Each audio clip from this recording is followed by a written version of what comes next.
नमस्कार भारत। क्या आप जानते हैं भारत की बुनाई और कला की जो जड़ें हैं वो महाभारत काल से भी जुड़ी हुई हैं। एक ऐसी कला जो सिर्फ कला ही नहीं, भारत की परंपरा के तौर पर भी देखा जाता है। एक ऐसा परिधान जो भारत की हर एक स्त्री बड़े प्रेम, बड़े लगाव से धारण करती है। विवाह के समय में उसे वो भेंट स्वरूप भी मिलता है। और ये जो कला है ये भारत की उत्तर प्रदेश राज्य की वाराणसी जिले में बनती है। जी हाँ, मैं आपसे बनारसी साड़ी की ही बारे में बात कर रही हूँ।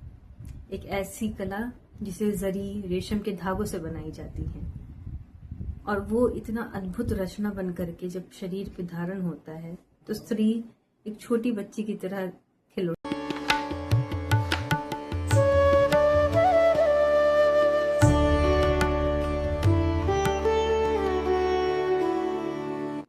उसका सौंदर्य और निखर जाता है। और बात सिर्फ सौंदर्य, निखार और परंपरा तक ही नहीं है। इसकी असलियत और नकलियत के बारे में भी आजकल बहुत चर्चा हो रही है।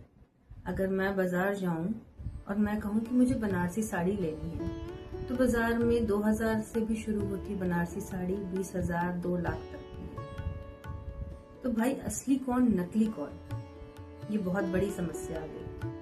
तो समय के साथ भारत सरकार ने क्या किया? भारत सरकार लेकर के आई अपनी एक सुरक्षा कवच या ब्रह्मास्त्र आप कह सकते हैं।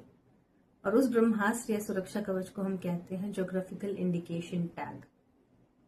ज्योग्राफिकल इंडिकेशन टैग यानी जीआई टैग, जो आजकल बहुत प्रचलित है, एक ऐसा सुरक्षा कवच या ब्रह्मास्त्र जो किसी भी उत्पाद के साथ अगर जुड़ जाए तो उसकी क्वालिटी, उसकी प्राइस, उसकी डिमांड को और बढ़ा देता है।